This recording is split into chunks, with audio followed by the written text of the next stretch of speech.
Hi అండి, ఈరోజు రొయ్యలు వస్తే తీసుకున్నాము, క్లీన్ చేసుకుంటున్నామండి.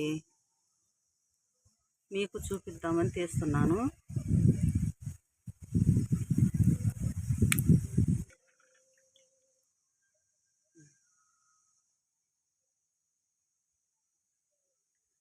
ఇలా ఒలుచుకోవాలండి. కొందరు ఇక్కడ కొంచెం ఉంచుకుంటారు, ఇట్లా ముందు తీసేసి ఇక్కడ.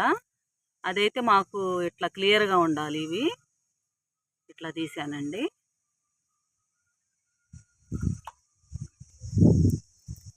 ఇట్లా తీసినప్పుడు ఇదంతా మేము ఇట్లా తీస్తారండి కొంతమంది. మేమైతే ఇది కూడా తీసేస్తున్నాను నేను. ఎవరెవరు తినే పద్ధతిని బట్టి ఉంటుంది కదండి, అందుకు. తర్వాత వచ్చేసి ఇది కూడా ఇట్లా వచ్చేయాలండి, ఈ సన్నది ఇది ఇట్లా. ఇదైతే చేదుగా ఉంటుంది, తీసేసుకోవాలి.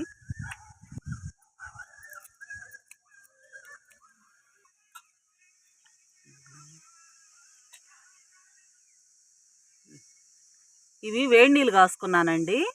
వేడి నీళ్ళల్లో వేసుకున్నప్పుడు ఇది గట్టి, లోపల పప్పు కొంచెం గట్టి పడుద్ది. ఇట్లా తీసుకునేటప్పుడు మనకి పప్పు అనేది అస్సలు పోదు. కొంచెం వేడి నీళ్ళు కాసుకొని దాంట్లో వేసుకోండి. తీసుకోవడానికి ఇట్లా ఒలుచుకోవడానికి చేత కాకపోయినా ఈజీగా ఉంటుంది.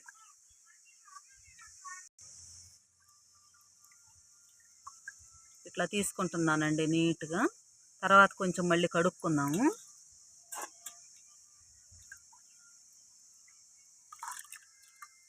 ఇంకా కొన్ని ఉన్నాయి, ఇంకా ఇంతవరకు ఒలిచాను.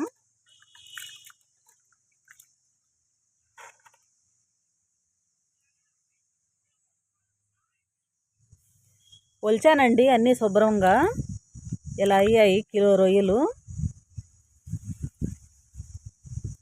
చూడండి, చక్కగా ఎక్కడన్నా ఒకటి మిస్ అయినా పైకి వచ్చేస్తుంది. నీట్గా వచ్చేసాయండి.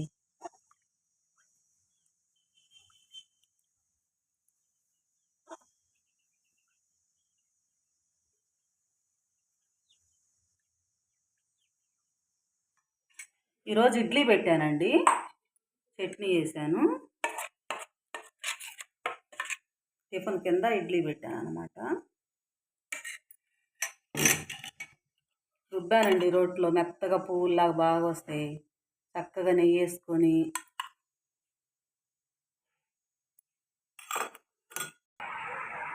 అదే ఇగోండి రొయ్యలు క్లీన్ చేసుకున్నాను.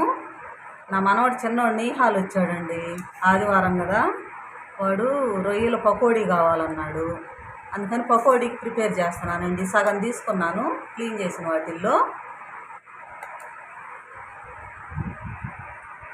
హాఫ్ స్పూన్ వచ్చేసి సాల్ట్ వేస్తున్నానండి.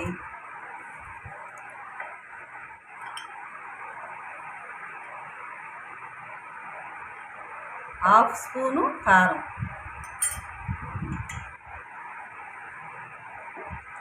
కొంచెం పసుపు,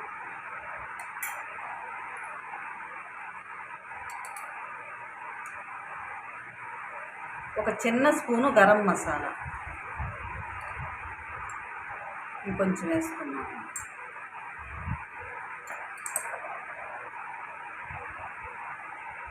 కార్న్ ఫ్లోర్ వేస్తున్నానండి, ఒక పెద్ద స్పూన్ అంతా.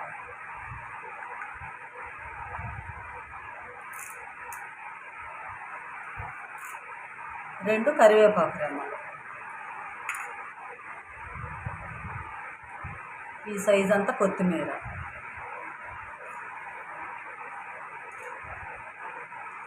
ఇంట్లో నాట్లు గుడ్లు ఉంటే తీసుకున్నానండి.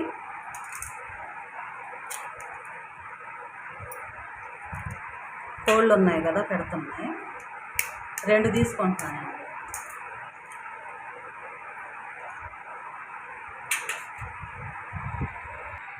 అల్లం వెల్లుల్లి పేస్ట్ కూడా వేస్తున్నానండి. ఇదంతా బాగా మిక్స్ చేసుకొని కనీసం ఇవన్నీ వేసుకొని బాగా మిక్స్ చేసుకోవాలండి. కనీసం 3 గంటల సేపు అయినా ఫ్రిడ్జ్లో పెట్టుకోవాలి. లేదా అర్జెంట్ అనుకుంటే 1 గంట అయినా పెట్టుకోవాలండి. ఇట్లానే వేసుకోకూడదు. ఫ్రిడ్జ్లో అయితే ఖచ్చితంగా పెట్టాలి, అప్పుడు నీట్గా వస్తాయి. బాగా మిక్స్ చేసుకోండి. చికెన్ కూడా కావాలన్నాడండి. చికెన్ కూర అయితే చేస్తున్నాను. అంతా రెడీ అయిపోయింది. వీడియో ఫస్ట్ నుంచి తీయలేదు. రెడీ అయిపోయింది. దించే ముందు కొత్తిమీర వేసుకుందామని కొంచెం వీడియో తీశాను. వాటర్ లేకుండా చేశానండి, బాగుంటుంది దగ్గరగా.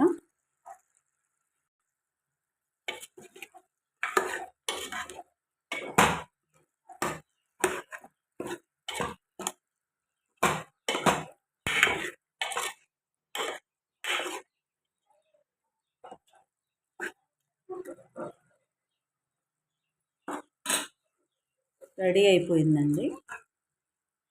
ఇక్కడ అన్నం కూడా రెడీ అయింది.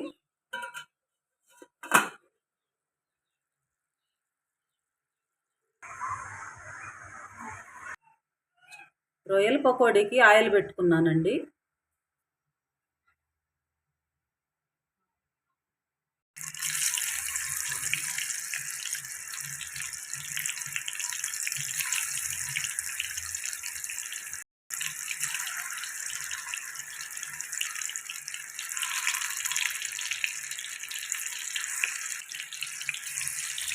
ఇక వేసుకుంటున్నామండి. ఒక ఎగ్ వేసుకుంటే సరిపోద్దండి. నేను 2 వేసాను, కాకపోతే ఒకటి వేసుకున్నా చాలు. ఇష్టం లేని వాళ్ళు అసలు వేయకపోయినా ఇబ్బంది ఏం లేదు, బాగుంటుంది. చాలా వరకు బాయిల్ అయిందండి. ఇంకొక నిమిషం కలర్ వచ్చేంత వరకు ఉంచుకున్నాము. ఇవి ఇలా వచ్చాయండి. రెడీ అయిపోయాయండి, తీసుకుంటున్నాము. ఈ కలర్ వస్తే చాలు. మనం ఫుడ్ కలర్ ఏమీ వాడలేదండి, చక్కగా వచ్చాయి కలరు.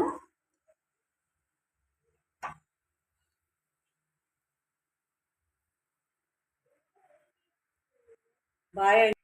నేనైతే ఇలా చేశానండి, బాగున్నాయి. మీరు కూడా ట్రై చేయండి. నచ్చితే సబ్స్క్రైబ్ చేసుకోండి, లైక్ చేయండి, షేర్ చేయండి, కామెంట్ కూడా పెట్టండి. బాయ్ అండి, థ్యాంక్స్.